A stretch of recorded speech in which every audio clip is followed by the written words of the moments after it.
Não, tipo assim, foram serviços que foram criados no batalhão que, devido ao tratamento que foi dado, ao profissionalismo e à dedicação, cresceu em importância e teve que sair dali.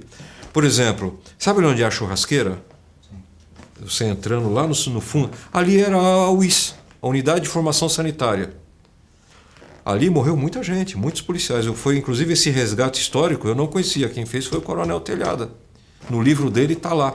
Vários policiais que morreram ali com a febre tifoide, tifo, né? Tifo, malária, que o pessoal não desistia, vacinação, não existia, era de acordo com a necessidade e das ações, a pessoa ficava doente. E dali, o hospital da Polícia Militar, eu acho que você deve saber, nunca foi lá no Horto. Lá foi criado em 79, lá no Horto Florestal. O hospital da Polícia Militar, olha só, foi aos fundos da cavalaria. Então é o BTA, a cavalaria. A cavalaria, ele foi do 1º Batalhão. Era o setor de cavalaria, né? Sabe onde ficavam os alojamentos? Onde hoje é a noturna. Onde hoje é a noturna e a 4ª CIA, ali era o regimento. O batalhão é de 1891, o regimento foi criado em 1897. E no fundo ficavam as cavalariças. E cavalo naquela época era o point, era o que tinha de melhor. Então ali foi até uma coisa natural. Criou-se o regimento em 1897 e foi ao fundo do 1º Batalhão. E hoje é aquela potência que é lá. Praticamente é uma obra só, mas na verdade a obra tem a sua época certa que foi construído. O fundo do quartel não era daquele jeito, ele ia só até a metade. O BTA, o 1º Batalhão de Caçadores, aquele fundo ia ser só até a metade. Ele subiu, ele deu esse upgrade justamente na criação da cavalaria. Porque se você vê do outro lado, aquela parte de cima é tipo uma arena, uma arquibancada para ver. Um alpendre, né? Isso. Se você vê a cavalaria do outro lado, a forma como ela é construída, ali ficavam as maiores autoridades do início do século XX.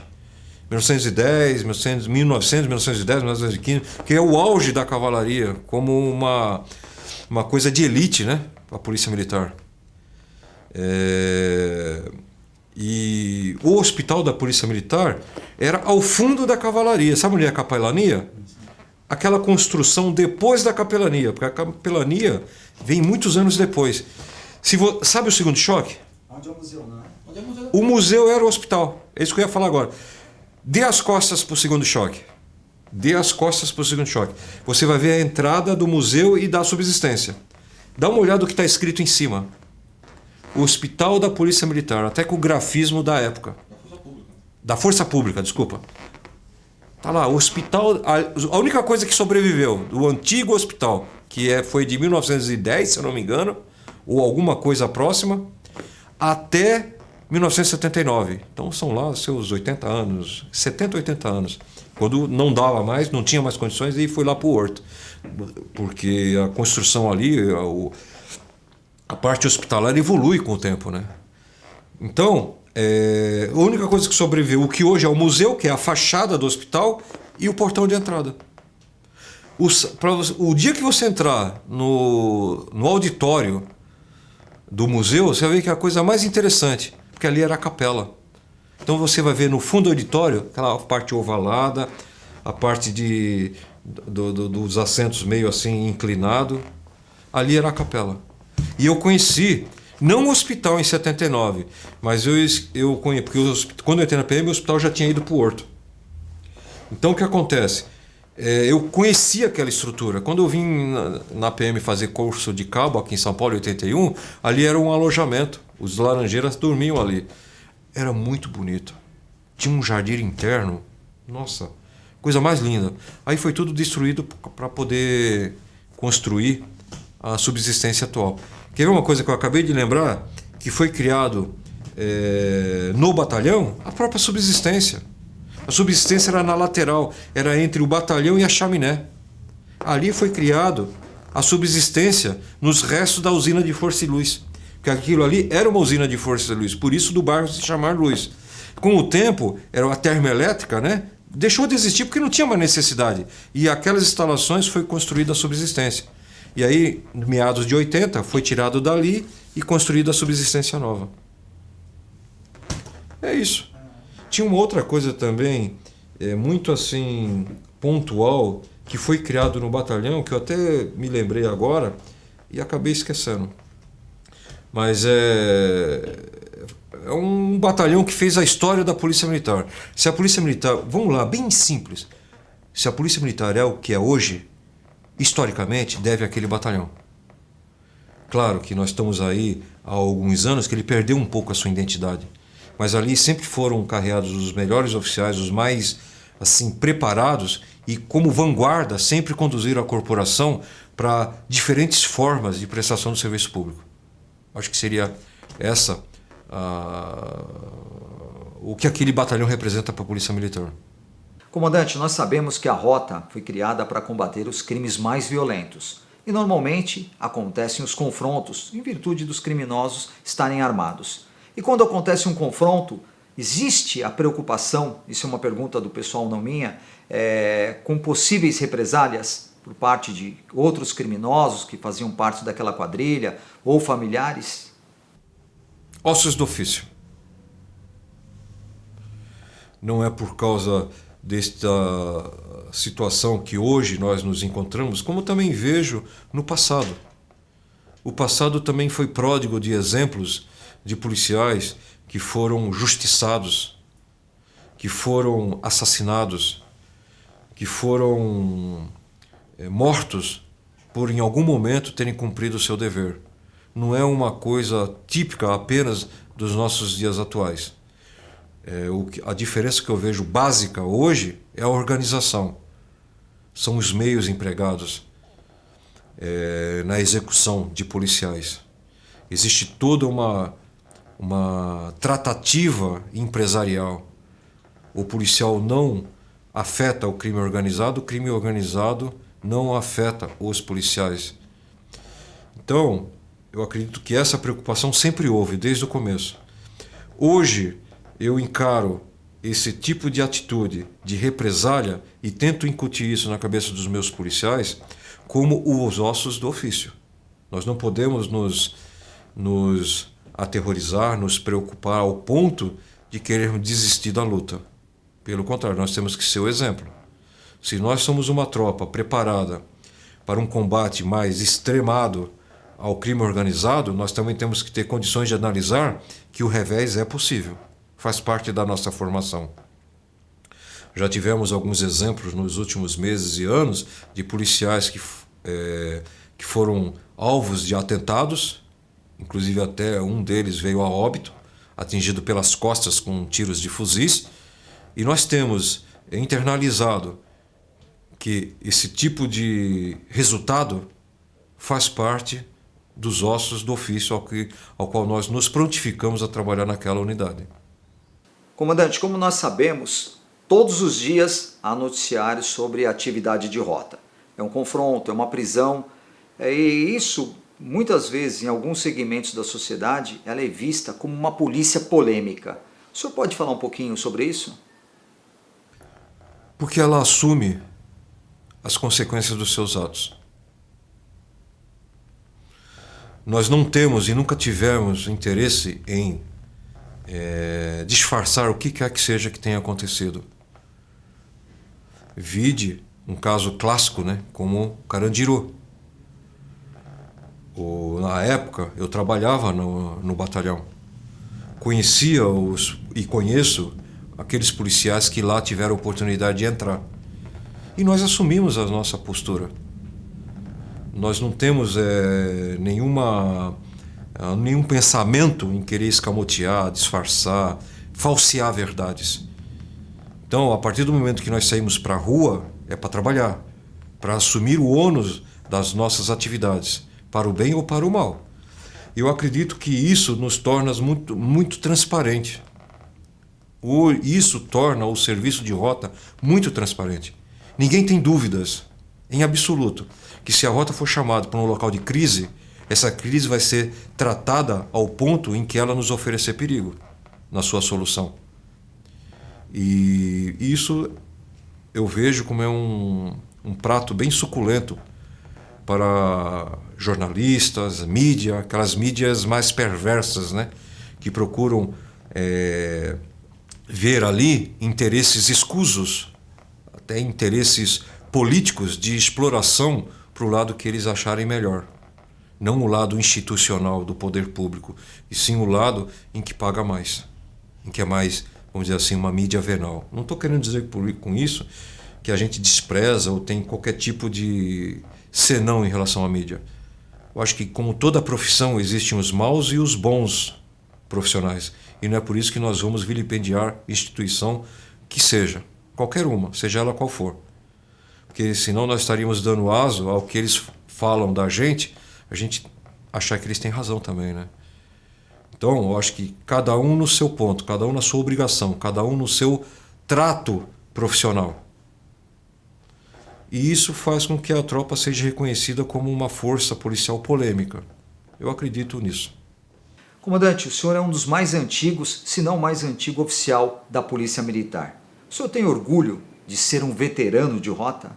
Com certeza, com certeza. Eu já entrei na polícia em 1979. Então eu já estou para 34 anos de polícia militar. Fui soldado, cabo, sargento, galguei o oficialato, cursando a Academia do Barro Branco. E desde os primórdios, desde 1979, que a gente tinha essa vontade, esse clamor, essa necessidade de servir e proteger. É tudo uma questão de formação, se bem que começa no berço, em casa, com a família, e depois a nossa formação profissional. E em 1980, 81, quando eu descobri o que era a rota, os seus conceitos, a sua história, a sua prestação de serviço, foi que eu desejei trabalhar no batalhão. Não fui feliz em algumas tentativas. Entrei no batalhão, entrei pelo seu portão em 1988, pela primeira vez como profissional em ali servir.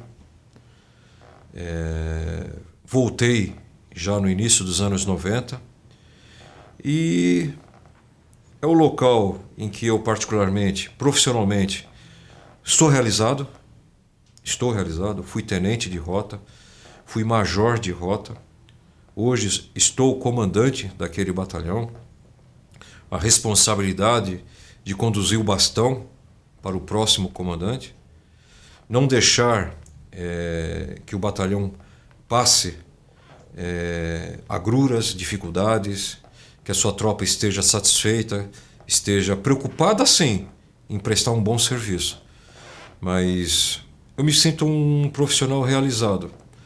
Dentro de mais alguns instantes, ou mais alguns anos, quem sabe, a gente passando para a inatividade, já se contextualizando como um veterano de rota, a gente irá com a tristeza da aposentadoria, mas com a alegria do dever cumprido.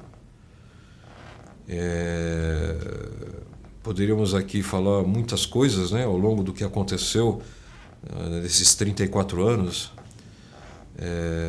as coisas boas, as coisas ruins, mas eu gostaria só de expressar a gratidão que eu tenho àquela casa, àquele batalhão. Ali me fez formar um profissional melhor, não tenha dúvida. Mais consciente, mais estrategista, pensando num contexto de polícia militar. Aquele batalhão hoje é a espinha dorsal da polícia militar no combate à criminalidade. E nós temos que nos conscientizar disso. Nós não somos a parte da polícia militar. Nós estamos na polícia militar, somos policial militar, temos obrigações, deveres para com o comando da polícia militar. Mas somos algo mais. Algo mais. Nós temos que respeitar as tradições daquele batalhão e levar ele sempre para um futuro melhor. Um batalhão de vanguarda, como sempre foi. Em tudo. Aquele batalhão, historicamente, ali se desenvolveu o trânsito, o museu, COI, GAT, Canil,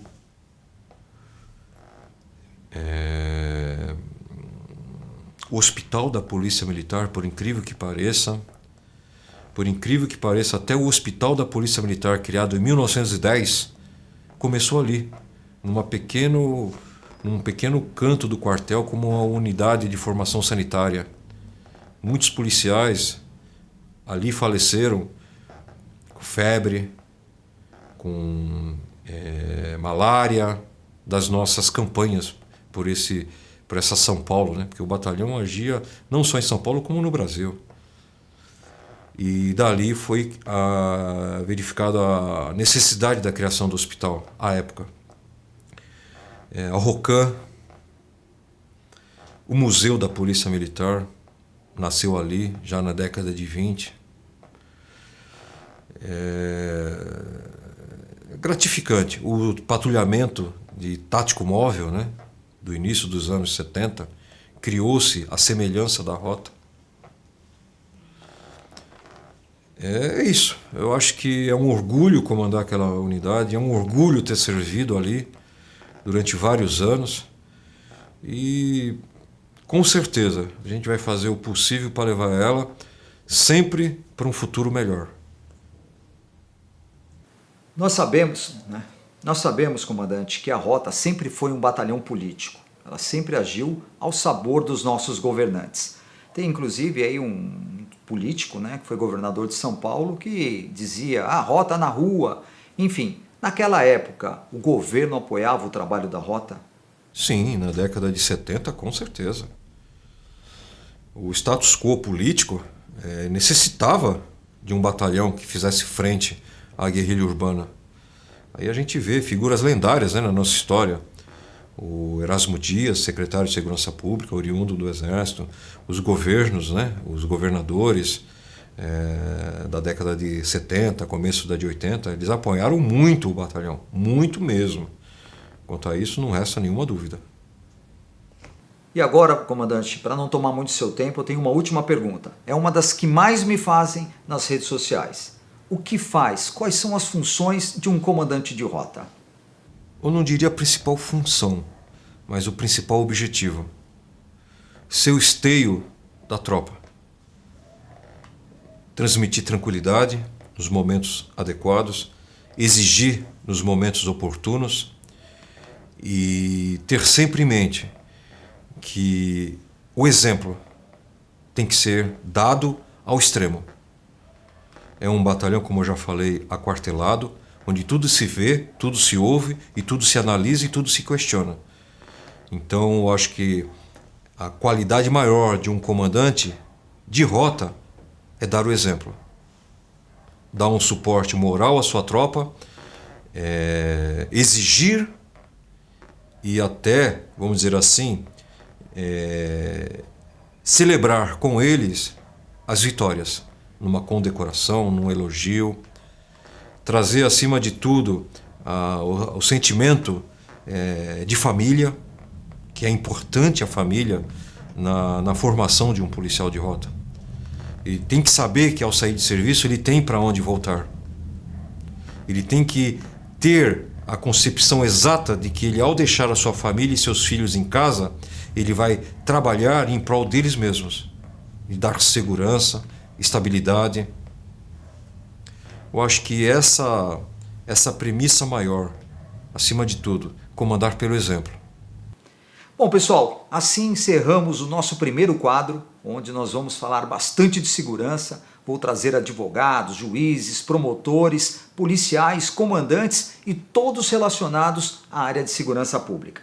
Então espero que tenham gostado, deixem aí os seus comentários, se inscrevam aqui no canal e até o próximo vídeo amanhã. Valeu, pessoal!